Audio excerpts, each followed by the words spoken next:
Dios no es tan perverso de enviarnos a esta guerra sin un talento.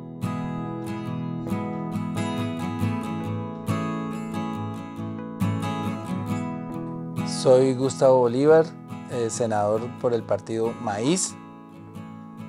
¿Y qué me define? La lucha constante. Soy un luchador.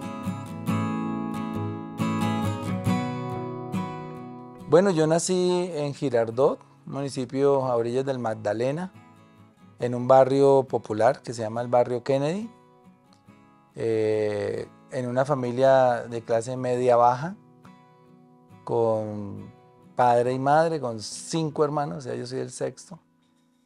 Mi papá ya tenía otros 4 hijos, o sea, fuimos 10 en la casa. Hice mi educación primaria ahí en ese barrio, en Girardot, en la escuela Policarpa Salabarrieta. Después, mi padre muere cuando yo tenía 10 años y mi mamá nos trae de Girardot hacia Bogotá. Vinimos a vivir al barrio Quiroga, primer barrio donde viví. Después empecé a estudiar mi bachillerato acá en el barrio Restrepo y después aquí en el centro. Después nos fuimos a vivir a Suba, allí muy bien al norte de Bogotá.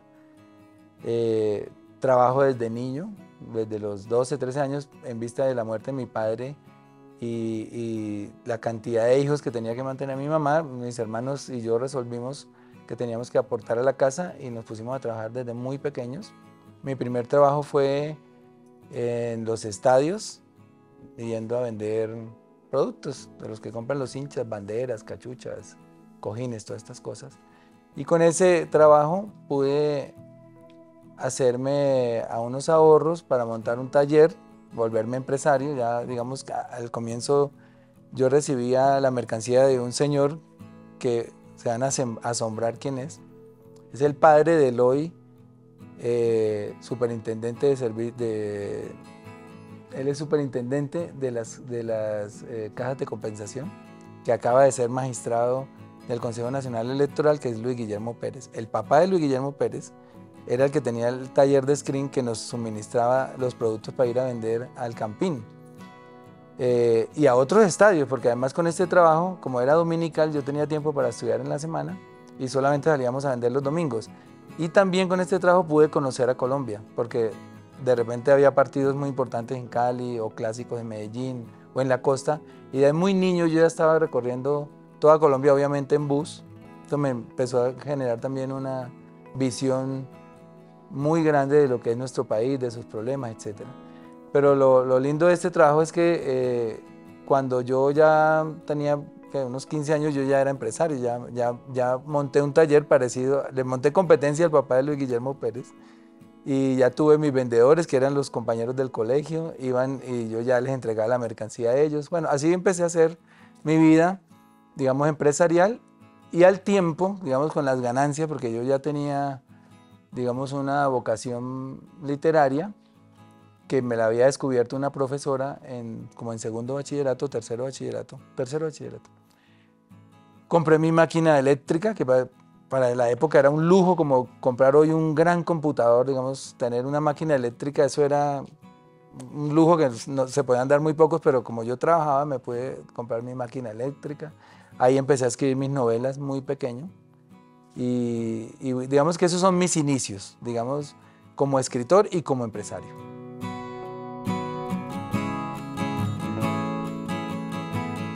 Tiene como 2 componentes y muy curiosos además. Uno, el vallenato. No me la van a creer, pero viajando por toda Colombia en esos partidos de Junior contra Unión Magdalena o Junior Millonario en Barranquilla, yo descubro el vallenato. Estamos hablando de año 78, 79. Y me conecto mucho con esas letras, me parecían poesías muy lindas. Y empecé a comprar cassettes, en esa época eran cassettes, una grabadora de doble cassette para escuchar mis vallenatos. Por eso también épocas voy a tener mi primer novia, empiezo como a tomar todas estas letras para armar mis primeras cartas. Digamos que fue un inicio muy musical y epistolar. Y lo segundo, mi profesora, que yo la he mencionado ya en muchas entrevistas, que se llama Lucía Murcia, profesora de literatura, empieza a hacer concursos y yo empiezo a ganar esos concursos, dentro del curso, después del colegio. Y ella es la que me dice a mí, Bolívar, usted tiene que dedicarse a esto. me gusta cómo escribe, tiene mucha imaginación y es la que me incentiva prácticamente a empezar a escribir. Cuando uno viene con esa vocación, primero uno desarrolla un sentido de la observación un poquito más alto que el de las demás personas, porque digamos hay historias que para las demás personas son muy comunes y de repente para mí no, entonces yo me detengo a observarlas y para mí puede ser una historia extraordinaria, para las demás personas no. Eso es una. Lo segundo, pues obviamente uno no, de pequeño no tiene la técnica, uno pues, escribe como naturalmente le salga, pero sí hay que empezar a estudiar el idioma y por eso yo decido que mi carrera va a ser comunicación social. Digo, ahí donde, digamos, se están forjando los periodistas, ellos escriben, entonces yo pienso es que mi carrera debería ser la comunicación social, porque digamos, aparte del talento, uno tiene que tener la técnica, y la técnica se aprende, el talento no se aprende. Uno viene con ese talento, unos para la música, otros para cantar, otros para la medicina, otros, como en mi caso, para escribir, pero uno tiene que desarrollarlo y tecnificarlo. Y eso fue lo que hice, digamos, ya estudiando, ya como empresario, digamos, de estos productos que se vendían en los estadios, yo puedo pagar mi primer semestre de universidad en la Universidad de La Sabana, como periodista, digamos, en la carrera de comunicación social y periodismo. Y de pronto el segundo y el tercero, pero me doy cuenta que ya la universidad no me permite trabajar. Y en ese momento, pues, empiezo a entrar en conflicto porque no podía trabajar y la universidad exigía mucho tiempo. Entonces yo me retiro de trabajar y eso fue un error porque al tiempo también, como sexto, séptimo semestre, también tengo que retirarme de estudiar porque era un círculo vicioso, o tenía plata para estudiar o tenía tiempo para trabajar. Entonces no pude con las dos cosas. Sin embargo, yo ya empecé a escribir libros desde la universidad y esos libros empezaron, digamos, a crecer hasta que llego a un libro que se llama El cacique y la reina, que es un caso judicial lo escribo, digamos, de una técnica periodística, como en crónica, de la muerte de Doris Ariana Niño en el apartamento de Diomedes Díaz. Y ese libro, digamos, por lo mediático tal vez, es el que me abre las puertas, digamos, no a la fama, pero digamos a que me empezaran a conocer, porque todavía no me conocía mucha gente. Alguien me propone llevarlo a la televisión y todo se va desencadenando, digamos, como una sucesión de hechos que van marcando el destino, digamos, profesional. Entonces llevamos ese libro a la televisión y ahí empiezan los éxitos, digamos, en la televisión. Entonces empiezo a entender que los libros no dan plata, porque realmente a los autores les pagan muy poquito, nos pagan el 10% de la venta, como un 35% se queda para el fabricante del libro y un 50% para el distribuidor. Entonces, digamos, uno se mata escribiendo 2, 3 años un libro y puede ganarse nada, un sueldo mínimo. Y eso fue mi caso. Entonces, pero con la televisión empiezo a entender que en televisión esos libros sí tienen un costo muy alto, en la elaboración de los libretos también, y entonces me quedo como combinando las dos cosas. Hago un libro, dos libros literarios, un libro comercial, digamos, para poder subsistir y ganar dinero. Y ahí es cuando encuentro la historia de Sin tetas no hay paraíso. Entonces digamos que antes, después de lo de Diomedes Díaz, que me fue muy bien en televisión, yo hice unidad investigativa, que eran casos de la vida real investigados por mí y libreteados por mí. Uno de esos casos fue Pandillas, Guerra y Paz, que duró como 4 o 5 años en la televisión. Y después de Pandilla, Guerra y Paz, cuando se acaba Pandilla, Guerra y Paz, y ya veo que me quedo sin trabajo en televisión, empiezo a escribir Sin tetas no hay paraíso, el libro. Y ya con el libro, pues se abren ya las puertas internacionales. Han visto que es toda una escala de cosas. Ya me llaman de otros países, ya todo el mundo quiere tener el libro, todo el mundo quiere tener la historia. Y digamos, ahí ya empieza, digamos, otra etapa, como un antes y un después. Y es ya una etapa de prosperidad económica y de mucho conocimiento, digamos, como de mi nombre a nivel internacional dentro del ramo de la televisión, digamos, de los audiovisuales. Y después, pues ya viene una sucesión de trabajos que me van catapultando como libretista, pero no como escritor. Entonces, pierdo como lo que yo he querido siempre, que es tener más fama como escritor que de libretista, y eso es algo que tengo pendiente de recobrar, digamos, dedicarme a escribir algunas historias que no necesariamente vayan a la televisión, pero que me cualifiquen y de repente me den como otro sello distinto del del libretista, que es el del escritor, que es el que con el que quisiera morirme, digamos.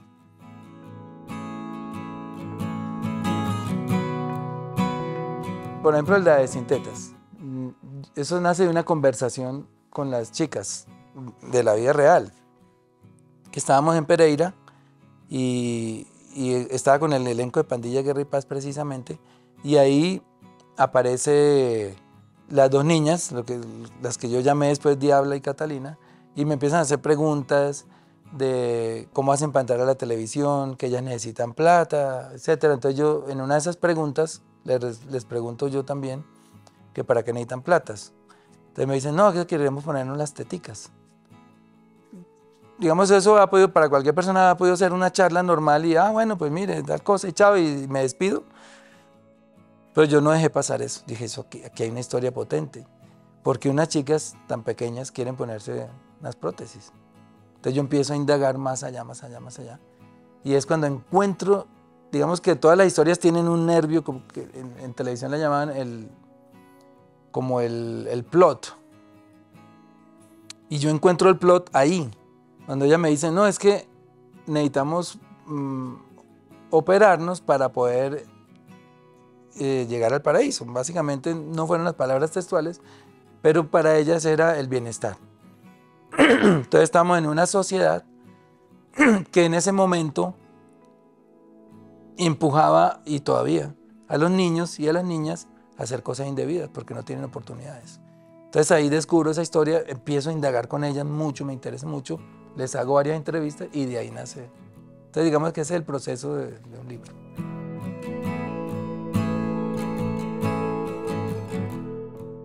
Yo soy como un bicho raro, yo creo que mis amigos no me han definido, yo tampoco, porque soy muy ermitaño, me gusta mucho estar en la casa.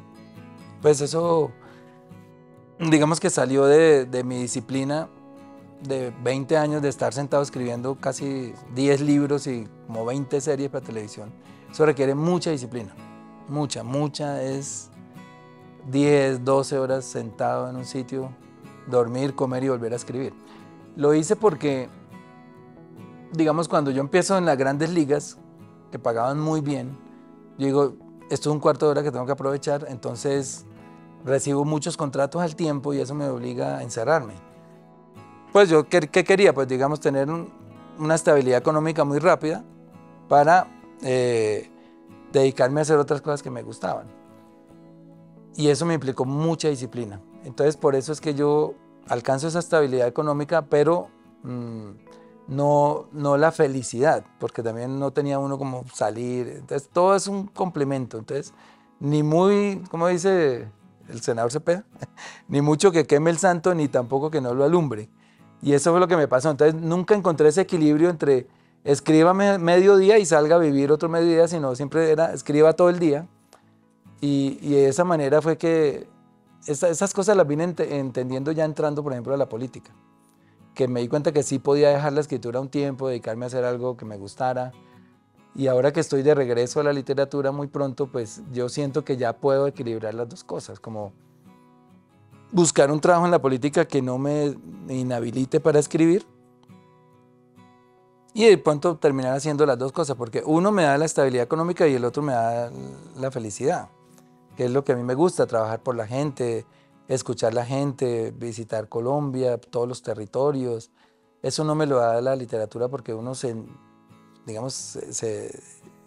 mete en un mundo muy cerrado y se priva de muchas delicias que tiene la vida.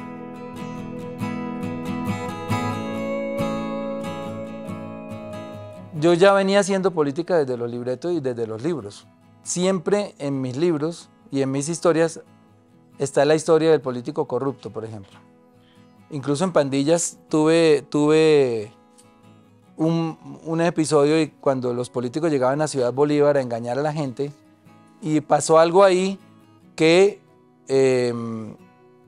digamos, me da una visión política, y es que uno de los pandilleros de la vida real, porque yo en la serie tuve pandilleros de la vida real, a raíz de lo que estábamos mostrando en televisión, que era un joven oponiéndose a que los políticos llegaran a engañar a la comunidad, un día me dice, hermano, todo el mundo me está diciendo, porque la gente confundía un poco pandillas con la realidad porque era muy, muy real, digamos, el hiperrealismo que llamábamos en televisión. Entonces yo lo lanzo a ser edil de Ciudad Bolívar dentro de la serie. O sea, dentro de la serie yo lo pongo, entonces todo el mundo le dice, bueno, entonces si no son ellos, ¿por qué no somos nosotros mismos? Tomamos las riendas de nuestra ciudad en nuestras propias manos y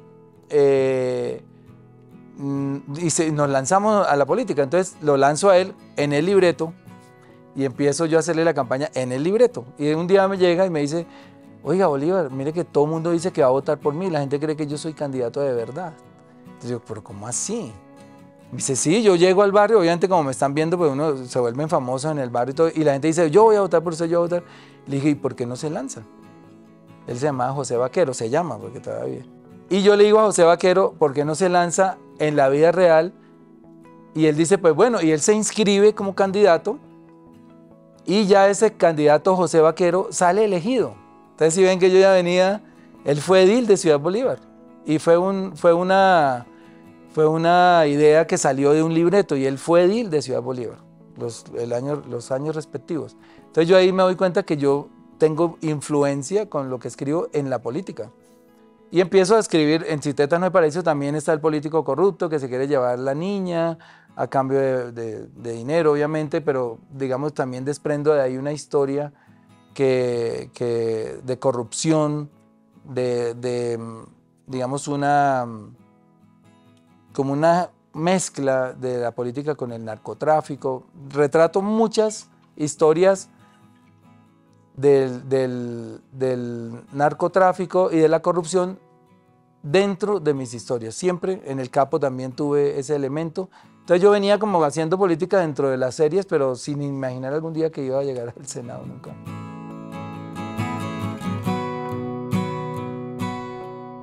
Me gustaría dejarle un mensaje de esperanza, decirles que yo también en algún momento de mi vida tuve una situación difícil, económicamente, falta de oportunidades, pero las oportunidades, obviamente el Estado está obligado a brindárselas a la gente, pero si no llegan, porque es un país muy complejo, muy grande, no tiene los suficientes recursos para llegarle a toda la gente, muchachos, muchachas, busquen las oportunidades. Ustedes mismos traten de labrarse un destino mientras por el camino se encuentran un ángel que siempre va a aparecer. Siempre nos aparece un ángel que nos da una oportunidad o que nos abre las puertas al éxito, pero lo más importante es que descubran muy rápido el talento que tienen y con disciplina, porque yo he dicho que esas dos cosas son infalibles. Si usted tiene talento y disciplina, ya la hizo. Puede que sea en un año, en 2, en 10, en 20. Yo la hice viejo, a los 33. Digamos, mi primer libreto me lo compraron ya a los 33 años. Pero entre los 20 y los 30 tuve mucha desesperanza, como no había qué hacer. Pero nunca perdí la fe y seguí escribiendo y nunca se perdió nada de lo que hice, porque cuando ya llegué a las grandes ligas, todas esas historias que escribí entre los 20 y los 30 años, las empecé a desempolvar y las volví novelas, las volví historias. O sea, nunca el trabajo de una persona se pierde. No pierdan la fe, trabajen con disciplina, desarrollen su talento y tengan la paciencia que la oportunidad les llega.